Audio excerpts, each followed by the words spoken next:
자, 오늘은 그리스도의 마음, 그리스도의 마음이라는 제목으로 우리 하나님 말씀 함께 나누도록 하겠습니다. 하나님이 영이시기 때문에 그분이 하시는 모든 일들이 다 영적인 일들이고 또 신비한 일들입니다. 우리가 하나님의 영을 받지 않으면 하나님이 하시는 일들이 이해가 될 수가 없고 또 영적인 그 일들을 우리가 알 수도 없고 믿어지지도 않게 됩니다. 우리가 그걸 어떻게 알 수 있는가? 우리가 그리스도인이 되는 순간 성령님이 우리 안에 오셔서 하나님의 깊은 것을 깨닫는 마음을 주시고 우리의 삶을 영으로 이끌어 가시기 때문에 우리가 영으로 인도받는 삶을 살게 되면서 하나님의 모든 그 영적인 일들도 우리가 깨닫게 된다는 겁니다. 그래서 우리가 성령으로 인도하심을 받을 때는 그런 사람을 우리가 영에 속한 사람이라 이렇게 부르는 것이고, 육에 속해서 성령의 인도하심을 받지 못하면 그 사람은 성령이 없고 육신에 속한 사람이라, 또 영적으로는 죽은 사람이다, 이렇게 성경은 표현을 하고 있는 겁니다. 육에 속한 사람의 특징은 성령이 없기 때문에 당연히 그 영적인 일들에 대해서 무지하고 또 관심이 영적인 것에 집중되어 있는 게 아니라 육적인 것에 집중되어 있고 현세에 집중되어 있기 때문에 뭐 내세에 관한 일들이나 영적인 어떤 일들을 말하면 다 허황된 얘기로 듣고 믿지 못할 얘기들이다, 이렇게 반응을 하게 된다는 거죠. 당연히 교회 밖에 있는 사람들은 그렇게 반응할 수 있는데 교회 안에 있다고 해서 또 딱히 영적이냐? 그런 건 아닙니다. 교회 안에 있으면서도 여전히 육신의 정욕이 또 죄된 습관이 강하게 역사하면 육적인 삶을 살아갈 수밖에 없다는 거죠. 그래서 반드시 성령님의 도우심과 그 인도하심과 통제를 받지 못하면 우리가 육신의 정욕을 이길 수 없기 때문에 육신의 사람으로 살아갈 수밖에 없다는 겁니다. 그래서 우리를 영적으로 하나님은 변화시키시기 원하시고 또 그 변화를 통해서 하나님 자신을 우리에게 몽땅 주시기를 원하시기 때문에 우리에게 계속해서 오는 것이 훈련이고 고난들이라 하는 것이죠. 고난이 유익이라는 거, 그게 우리를 영적인 사람들로 변화시키기 때문에 고난이 필요하고 고난이 유익이고, 또 우리 주님도 고난으로 순종을 배우셨기 때문에 우리에게도 반드시 고난을 통해서 훈련이 돼야 된다는 겁니다. 그 과정을 통과하지 않으면 절대 하나님이 원하시는 자리까지 갈 수 없기 때문에 그런 것이고, 또 하나님이 원하시는 그 장성한 분량, 그 훌륭함이 고난이라는 훈련이라는 과정 없이 그냥 생기는 게 절대 아니기 때문에 우리에게 고난이 필요하고 시간이 필요하다는 거죠. 그러니까 하나님이 시간을 창조하시고 우리에게 시간을 주셨다는 건 굉장히 깊은 의미가 있는 겁니다. 시간을 그냥 주신 게 아니에요. 그 시간을 통해서 하나님이 무슨 일을 하시는 거예요.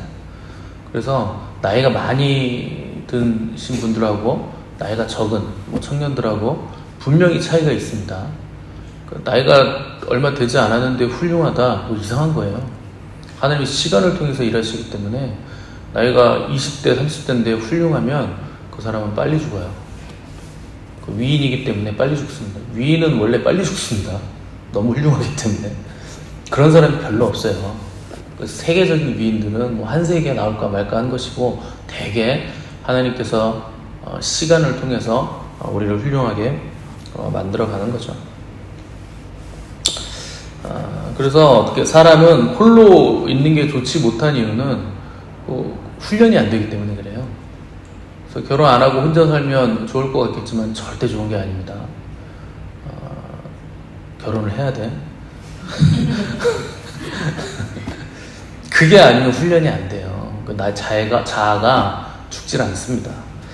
그래서 우리는 스스로 충만할 수 없는 존재들이기 때문에 서로 주고받으면서 우리가 온전해지고 채워지고 또 주고받을 상대가 반드시 필요한 존재로 하나님은 우리를 지으신 겁니다. 그 티키타카라 그러잖아요. 주고받는 대화를 하는 거. 그게 원래는 축구 용어라던데, 짧은 패스를 계속 주고받으면서 공격하는 패턴, 그걸 티키타카라고 하더라고요. 그걸 주고받음이 다양성을 만들어내고 내가 경험하지 못한 것들을 체험할 수 있게 해주고, 나에게 없는 것을 상대가 나에게 주고 그에게 없는 것을 내가 상대에게 주면서 우리가 서로 충만에 이르게 되는 것을 하나님께서 우리에게 요구하시고 그렇게 우리를 지으셨다는 겁니다. 상대가 없이 나 혼자 있는 건 그래서 허무한 것이고 좋지 못한 겁니다. 여러분들이 대한민국에 있는 모든 빌딩과 건물들이 여러분 것이라고 해도 그 안에 아무도 없으면 그 소용없는 거예요. 나 혼자 있는데 그게 다 내 거이면 그게 무슨 소용이 있습니까? 무슨 재미가 있습니까? 그게 무슨 의미가 있겠습니까? 아무 소용없는 거죠. 14절에서 바울은 육에 속한 사람은 하나님의 성령의 일들을 받지 아니하나니 이는 그것들이 그에게는 어리석게 보이며 또 그는 그것들을 알 수도 없나니 그러한 일은 영적으로 분별되기 때문이라 이렇게 기록을 했습니다. 그러니까 영적이지 않은 사람들은 자기 혼자 천상천하 유아독전이 되려고 하는 겁니다. 그런 식으로 해서는 영이 만들어지는 게 아니죠. 그래서 영적인 사람과 육적인 사람을 분별하는 게 별로 그렇게 어려운 일이 아니에요. 나무는 열매로 아는 것이기 때문에 그 사람이 어떤 사람인지 영적인가 육적인가 혼적인가 하는 것을 보려면 그가 가지고 있는 자원들을 어디에 쓰고 있는가를 보면 금방 알 수 있습니다. 그냥 우리가 가지고 있는 시간, 물질, 에너지, 그 땀을 무엇을 위해서 흘리고 있는가, 무엇을 위해서 투자하고 있는가, 물질을 무엇을 위해서 쏟아붓고 있는가 하는 것을 보면 그 사람이 어떤 사람인지 알 수 있어요. 그래서 어린아이 같은 사람들은 과자 하나 먹는 거에 자기 에너지를 쏟죠. 거기에 내 목숨을 걸죠. 육적인 사람은 물질에 또는 뭐 명예, 뭐 권력에 이런 것에 생명을 거는 것이고, 영적인 사람은 주님에게 자기 생명을 걸게 되어 있습니다. 그러니까 내가 가진 모든 것들은 주님 위해서 그것들을 사용한다. 그럼 그가 영적인 사람인 거예요. 그래서 생명을 위해 생명을 거는, 진정한 생명을 위해서 자기가 가진 생명을 거는 사람들은 그런 사람들끼리 모이게 돼 있어요. 그래서 유유상종이라고 그 혼적인 사람은 혼적인 사람하고 어울리게 돼 있고, 그래서 내 주위에 친구를 보면 그게 그 사람을 말해주잖아요.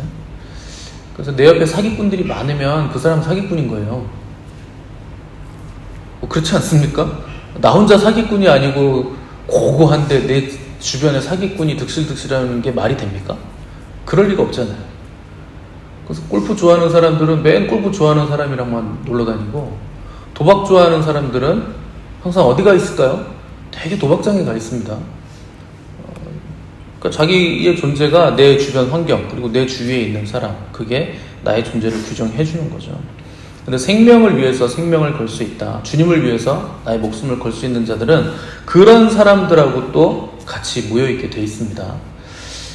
그래서 이제 세상과는 분리가 된다는 거죠. 영적이라는 거 결국에는 하나님을 즐거워한다, 그리고 하나님을 영화롭게 하고 사랑하고 그분과 동행하기를 기뻐한다. 그게 영적이라는 얘기죠.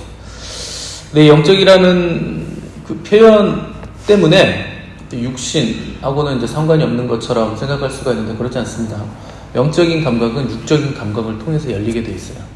그래서 훈련이 올 때는 육으로 옵니다. 영적인 훈련이라고 영으로 훈련 받는 게 아니고 육으로 훈련을 받게 돼 있어요. 영혼 육인 유기적으로 다 이렇게 연결이 되어 있기 때문에 육적인 감각을 통해서 영적인 감각의 훈련이 되는 거죠. 그래서 이제 고난이 온다는 거죠. 고난이 유익인 이유는 고난을 통해서 하나하나 자신을 부숴내기 때문에, 그래야 영이 열리기 때문에 그 고난이 우리에게 유익이 되는 거죠. 우리는 자의식이 너무 강하기 때문에 고난이 아니면 자기를 내려놓지 못합니다. 그래서 고난이 반드시 필요한 거예요. 그래서 탕자가 아버지 돈 가지고 나갈 때는 의기양양했지만 허락망탕하게 다 탕진하고 돼지 치면서 쥐염 열매 먹을 때는 그때 돼서야 내 아버지가 누구이신가, 그분이 얼마나 좋으신 분이신가 하는 것을 그때서야 이제 깨닫게 됐다는 거죠. 탕자의 형은 아버지 집에 있으면서 고난이라는 걸 겪지 않았기 때문에 아버지의 마음을 모릅니다. 그래서 아버지의 존재가 어떤 존재인지도 모르고, 또 동생을 사랑하는 아버지의 마음이 어떤 마음인가 하는 것을 알지 못한다는 거죠. 그래서 어둠이 와야 빛을 알 수 있고, 또 질병이 와야 건강의 소중함을 알 수 있는 거죠. 그래서 뭐 밤과 낮이 반복되고 겨울과 또 여름이 반복되고, 이렇게 계절의 순환, 또 별들의 주기, 또 지구의 공전자전 이런 모든 것들을 하나님께서 순환적으로 우리에게 주신 이유는 그 상대적인 것이라는 것을 우리에게 알게 해주시는 거죠. 그것을 통해서 어둠이 오면 빛이 얼마나 소중한가를 우리가 알 수 있게 되고, 또 비바람이 불면 또 햇빛이 얼마나 따사로운가를 우리가 알 수 있게 된다는 거죠. 그래서 하나님을 사랑하는 자들에게는 어둠이나 질병이나 뭐 밤이나 낮이나 전부 다 합력해서 선을 이루시는 하나님의 지혜라 하는 것을 우리가 깨닫게 된다는 겁니다. 그래서 고난이 올 때는 빨리 나의 죄를 드러내서 고백하고 또 빨리 창피를 당해야 되고 빨리 무릎 꿇고 하나님 앞에 엎드리면 그 영광을 빨리 입게 되는 겁니다. 어리석은 자들은 버텨요. 그러면 뭐 버티면 버틸수록 늦게 입혀지는 거죠. 그러니까 다윗은 자기가 왕일지라도 나단 선지자가 와서 당신이 그 사람이다 책망했을 때 바로 그 자리에서 엎드렸거든요. 그러니까 다윗은 영광을 입은 거죠. 나아만처럼 내가 누군데 나아보지도 않고 저 더러운 요단강물에 7번 씻으라 그러냐. 그 자신을 부수어내지 못했다는 거죠. 아직 자의식이 살아있어서 버티는 거예요. 아직 살만하다는 거죠. 버틴다는 거. 그러니까 여러분 막 꼴딱꼴딱 물속에 그냥 빠져가지고 수영도 못하는데 물속에 넣어놓고 꼴딱꼴딱 할 때까지 놔둬보십시오. 얼마나 간절해지는지. 근데 아직 살만하니까 감히 내가 누구 간대라는 얘기가 나오는 거죠. 뭐 누구긴 누굽니까? 죄인이죠. 이방인이죠. 구원받을 수 없는 이방인. 문둥병자죠. 그게 우리란 얘기입니다. 그러니까 교회 안에서 감히 내가 누군데 저 사람이 나한테 일어나 이렇게 하는 사람들은요 아직 살만한 거예요. 조금 더 조직의 쓴맛을 보셔야 됩니다. 조금 더 담궈놔야 돼요. 꼴딱꼴딱 그 물에. 그러면 살려달라고 합니다.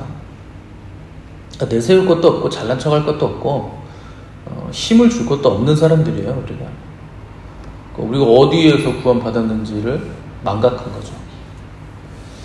그래서 우리는 내가 뭘 하려고 애를 쓸 것이 아니라 항상 주님께 초점을 맞추고 있어야 됩니다. 그분이 어떤 분인가, 그분이 지금 어떤 일을 하시는가, 그게 가장 지혜롭고 가장 즐거운 길이고 그것이 영의 사람이라 하는 것이죠.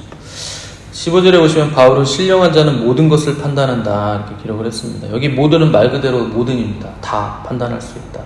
이게 이제 신령한 자들은 자기의 판단력이 좋아서 그렇게 판단한다는 얘기가 아니라 우리 안에 계신 성령님이 그 모든 것들을 판단하시는 주체가 되시기 때문에 우리가 판단을 할 수 있다 이런 얘기입니다.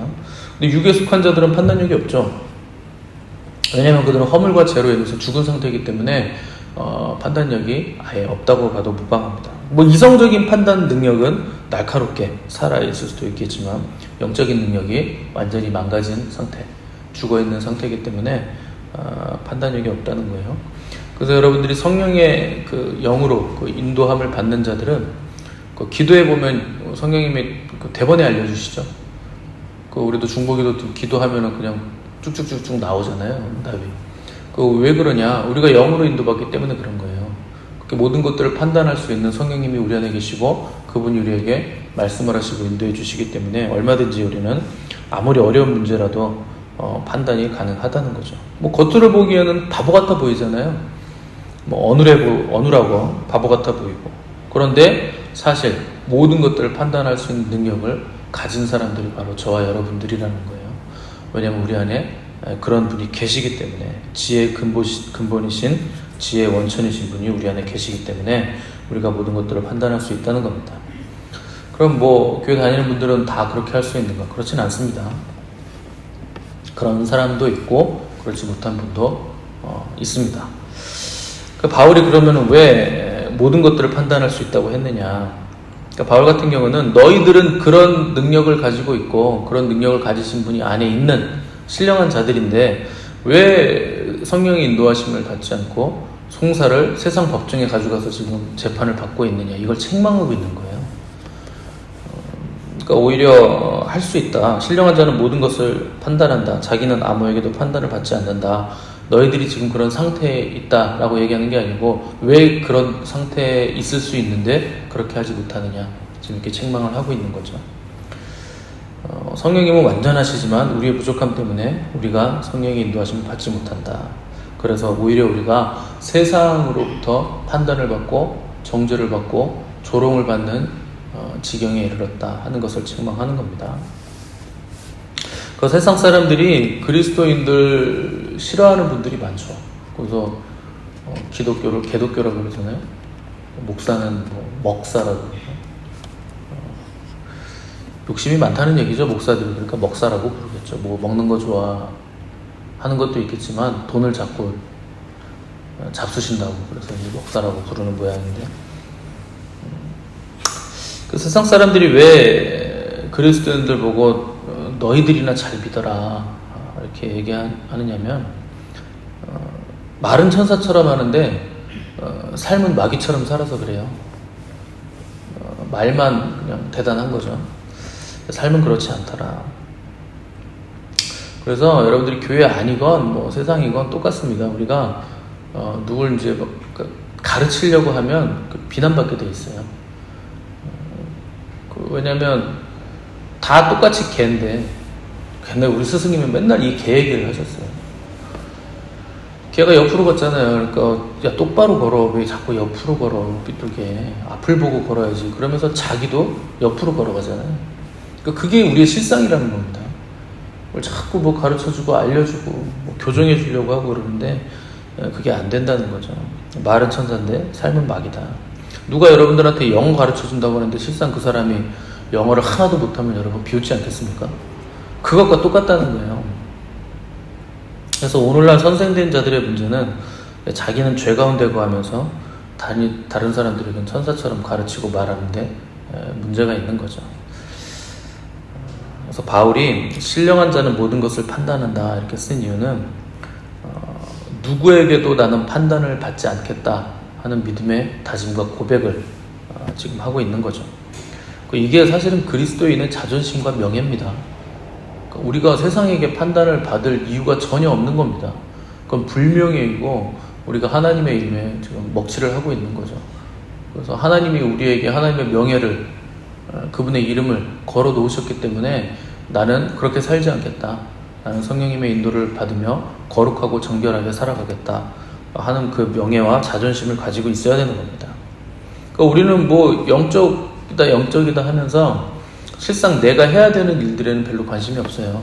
하나님이 나에게 해주실 일에만 관심이 많고 늘상 그것만 쳐다보고 있는 거예요. 입 벌리고. 언제 감이 떨어지나.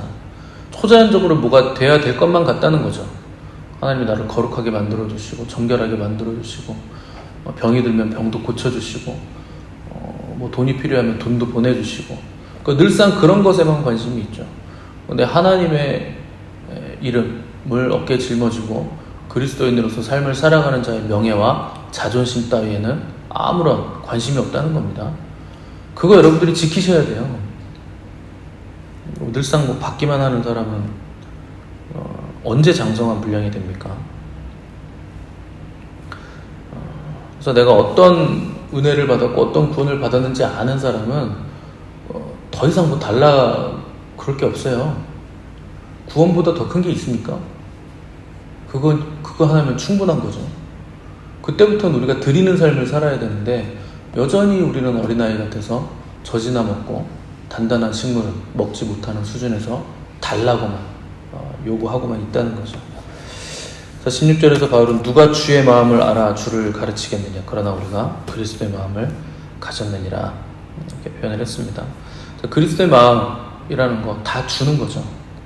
우리 요한복음 양육반에서 십자가 할 때 말씀드렸잖아요. 십자가라는 거 다 내어주는 자리가 십자가의 자리입니다. 그래서 그리스도의 마음이라는 종의 마음이고 섬기는 마음이고 아버지의 뜻에 자기를 쳐서 복종시켜서 그 뜻에 순종하는 복종하는 마음이죠.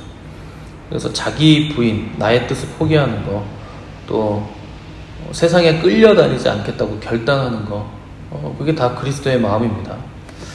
그래서 모든 그리스도인들의 그 믿음의 진실성, 그리고 모든 사역의 진실성은 이 그리스도의 마음으로 분별할 수 있고 규정할 수 있습니다. 그 사역 안에 그리스도의 마음이 있는가, 그리스도를 닮은 것이 있는가. 요새 자칭 선지자라고 하는 사람들이 굉장히 많아지고 있는데, 선지자는요, 그 안에 그리스도의 마음이 있어야 돼요. 그래서 자기를 부인해야 되고 또 하나님의 뜻에 순복해야 되고, 또 우상을 척결하고 배도에서 돌이키고 사람들을 돌이키게 만들고, 또 백성들의 마음을 하나님께로 돌이키게 만드는 사람들이 선지자의 직분을 가진 사람들이죠. 그러니까 겉으로 보기에 뭐 신령해 보이고 영적으로 보이고 이런 거 소용없습니다. 그 안에 가장 중요한 거, 근본적으로 그리스도의 마음이 있는가 하는 것을 봐야 된다는 겁니다. 그래서 교회 안에 성령 체험하시고 스스로를 그리스도인이라고 부르는 많은 사람들이 있는데, 갈수록 그리스도의 마음 가진 사람들 찾기는 힘들죠. 그리스도를 닮으려고 하는 사람 찾기도 힘들죠. 그리스도인이란 게 원래 처음부터 안디옥 교회 이방인들 성도들에게 붙여진 별명입니다. 그리스도를 흉내내는 사람들, 그리스도를 닮으려는 사람들이라는 조롱에서 시작된 별명이었는데, 그게 우리의 정체성이라는 거죠. 그러니까 우리는 누구냐? 그리스도인인데 그리스도를 닮으려는 사람들. 오늘도 그리스도를 닮기 위해서 애를 쓰고 힘을 쓰는 몸부림치는 사람들이라는 거죠. 그래서 가정에서, 직장에서 내가 만나는 모든 사람들이 그리스도를 닮았다라는 것을 알 수 있어야 되고, 또 인정을 해줄 수 있어야 되는 겁니다. 그걸 뭐가 달라 보이기 위해서 막 힘쓰고 애쓰는 것도 필요하겠지만 외적인 게 아니죠. 그거 내적인 겁니다. 우리가 힘쓰고 애쓰는 부분들은 내적인 거예요. 그래서 중생의 시승과 성령의 새롭게 하심으로 자연스럽게 그리스도의 성품이 우리 안에 생겨나는 것이고, 그것을 성령의 열매라 이렇게 부르는 겁니다. 그래서 바울은 자기 스스로 우리가 그리스도의 마음을 가졌다 이렇게 표현을 했어요. 사실 바울은 예수 그리스도의 머리된 교회를 가장 극렬하게 핍박했던 사람입니다. 그리스도를 가장 극렬하게 핍박했던 사람이 바울이에요. 살인자고 죄인 중에 괴수였죠. 자격 미달이죠, 우리 기준으로 본다면.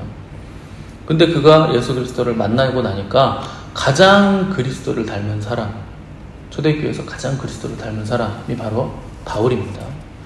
그래서 초대교회에 전해지는 문서들을 보면 바울은 나이가 많았음에도 불구하고 만나면 신선했다 그랬어요. 어린아이와 같은 그 신선함이 바울에게 있었다. 왜 그런가? 그가 그리스도를 닮았기 때문에 그래요. 그래서 여러분들이 가정이든 어느 곳을 가든지 간에 여러분들을 만나는 사람들이 그 영적인 신선함을 느낄 수 있어야 됩니다. 그 영적인 말을 한다고 영적인 게 아니고, 그냥 우리 그 영혼에서 그 그리스도를 닮은 그 그리스도의 향기가 우리에게서 풍겨져 나와야 된다 하는 것이죠. 그게 여러분들의 삶의 목표가 돼야 됩니다. 뭐 영적인 거 세게 받아가지고 핵폭탄 잡고 터뜨리려고 하지 마시고, 방향제가 되겠다 이렇게 생각하시면 맞아요. 그냥 그리스도의 향기가 나는 사람이 되겠다. 그래서 바울 되기 전에 사울일 때는요, 힘을 많이 줬어요. 내가 하나님을 사랑하기 때문에 하나님이 기뻐하시는 일들을 하겠다. 그래서 교회를 핍박하고 그리스도를 믿는 기독교인들을 잡아 죽이는 게 하나님이 엄청 기뻐하시는 일이라고 생각하고 그렇게 열심을 낸 겁니다. 그게 성경적이다 그렇게 생각하기 때문에 그랬던 거죠. 그런데 이제 그가 예수 그리스도를 만났을 때 지난날의 삶을 전부 다 중단한 거죠. 그리고 13년 동안 아라비아 광야에서 또 홀로 예수 그리스도와의 깊은 교제 가운데 먼저 그리스도를 아는 일들을 이제 선행을 한 것이고, 또 그 과정 가운데서 그리스도의 마음을 품어야 했고 그리스도를 닮은 사람이 되어야 했기 때문에 바울이 13년의 기간이 필요했다는 거죠. 그리고 나서 바울이 이제 본격적인 사역을 시작하게 된 겁니다. 그래서 뭘 하느냐보다 항상 내가 어떤 존재가 되느냐, 이게 먼저예요. 그래서 교회 안에도요, 뭘 하겠다고 방방 뜨시는 분들이 많습니다. 그런 사람들은 이렇게 좀 잘 시켜줘야 돼요. 뭘 하는 게 먼저가 아니고 내가 어떤 존재가 되느냐, 이게 먼저입니다. 그래서 뭘 하겠다는 사람은 많은데 주님이 쓰실 만한 정결한 그릇은 찾기가 참 어렵죠. 그래서 주님이 추수할 것은 많은데 일꾼이 없다 이렇게 얘기하시는 겁니다. 일꾼이 왜 없습니까? 오늘날 목회자가 얼마나 많은데요. 1년에 배출되는 목회자들이 얼마나 많은데요. 그런데 쓸만한 사람이 없다는 거예요. 하겠다는 사람은 많은데 정결한 그릇은 없다 하는 것이죠. 저도 목회를 하면서 가장 기분 좋고 신날 때가 언제냐면 여러분들이 하나님의 은혜를 깨닫고 말씀으로 변화될 때, 그때가 가장 신날 때입니다. 그리고 제가 막 힘주고 막 윽박지르고 그런다고 될 것도 아니에요. 그 일이. 그걸 어떻게 뭐 사람이 합니까? 근데 성령이 오시면 그 불가능해 보이는 일이 너무나 쉽게 그렇게 된다는 거죠. 또 말씀의 능력을 입고 성령의 능력을 입어서 그렇게 된다는 거죠.